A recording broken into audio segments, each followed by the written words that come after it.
ህዝባዊ ወያኔ ሓርነት ትግራይ ዳግም ጦርነት ሊቀሰቀስ ይችላል የሚል ስጋት የፈጠረውን በፌደራል መንግስትና በትግራይ መካከል ያለውን ችግር ለመፍታት ለንግግር ዝግጁ መሆኑን ገለጸ። ህወሓት ትናንት ጥር 23 2018 ዓመተ ምህረት በይፋዊ የማህበራዊ ሚዲያ ገጹ ላይ ባጋራው ለአፍሪካ ህብረት ኮሚሽን በጻፈው ደብዳቤ ላይ ለሰላምና መረጋጋት ቁርጠኛ መሆኑን አስታውቆ ሁል ጊዜ ለንግግር ዝግጁ ነኝ ብሏል። ህጋዊነቱ በምርጫ ቦርድ የተሰረዘው ህወሓት በዚህ ደብዳቤ ኮሚሽኑ ባለፉት ቀናት በትግራይ ክልል የተከሰተው ግጭት እንዲረግብ ሁለቱም ወገኖች ከድርጊታቸው እንዲታቀቡ መጠየቁን አወድሷል።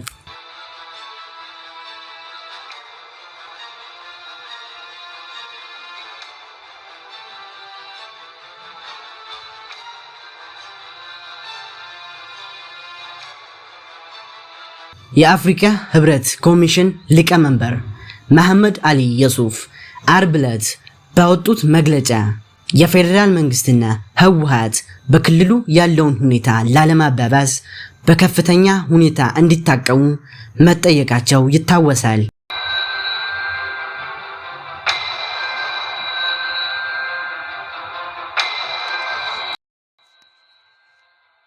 በትግራይ ክልል አካባቢዎች እየተስተዋሉ ያሉት ሰሞነኛ ክስተቶች እጅግ እንዳሳሰባቸው ኮሚሽነሩ አክለው ገልጸዋል።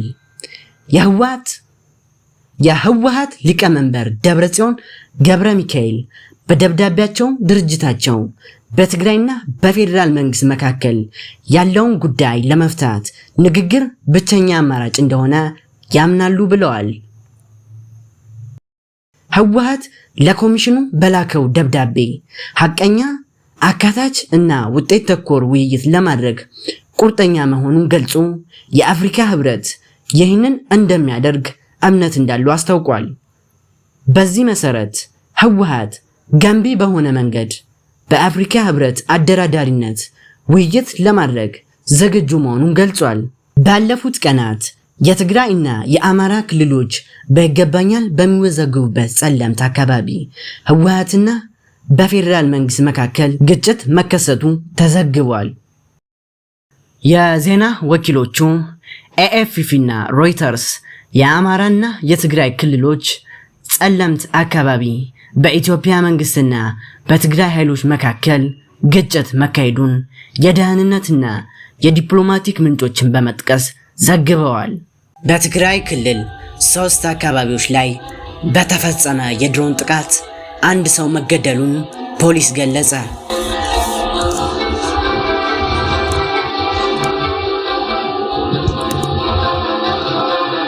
ጥቃቱ የተፈጸመው እንጥጮና ገንደበታ ከተሞች እንዲሁም አፈሩም ወረዳ ውስጥ እንደሆነ ፖሊስና ምንጮችም ተናግረዋል።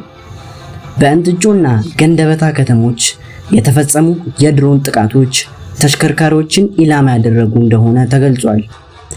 የእንጥጮ ከተማ ፖሊስ አዛዥ ተስፋ ያማረ እንደሚናገሩት በከተማዋ 2 ተሽከርካሪዎች ላይ የድሮን ጥቃት ተፈጽሟል። ጥቃቱ ከሌሊት 9 ሰዓት እስከ 10 ሰዓት ባለው ጊዜ ውስጥ እንደተፈጸመ ገልጿል። የድሮን ቦምብ ያረፈው በመኪኖቹ ጋቢና ላይ በመሆኑ የሚናገሩት የከተማዋ ፖሊስ አዛዥ በዚህ ጥቃት አንድ አሽከርካሪ ህይወቱ እንዳለፈ አስታውቀዋል።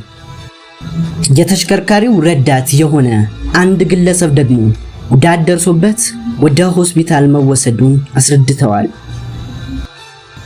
የፖሊስ አዛዥ እንደሚናገሩት ጥቃት የተፈጸመባቸው አይሱዙና ኤፍኤስአር የጭነት ተሽከርካሪዎች የምግብና የንግድ ሸቀጦችን የጫኑ ነበሩ።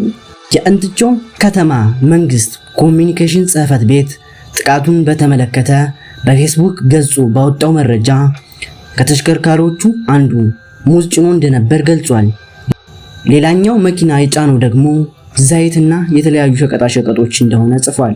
ከጭነት መኪናዎች አንዱ በአሽከርካሪው መቀመጫ ጋቢና ላይ ጉዳት ደርሶበት ይታያል። በሸራ ከተሸፈነው የተሽከርካሪው ጭነት ውስጥ የተወሰነው የተገለጠ ሲሆን የተገለጠው ክፍል ላይ ጥሬ ሙዝ ይታያል።